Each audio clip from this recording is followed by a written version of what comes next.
The lions have the advantage, but Bakari refuses to leave the copy.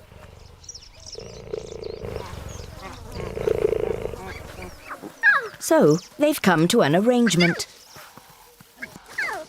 While the cubs are free to play on the lower slopes, the baboons must scamper on high.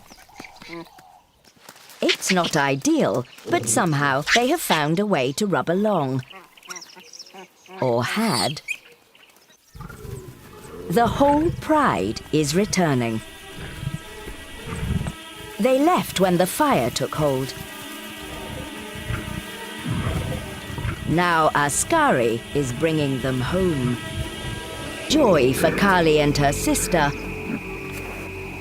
A nightmare for Bakari. His troop is facing an invasion. The only escape is up. Below, Askari is reunited with Kali.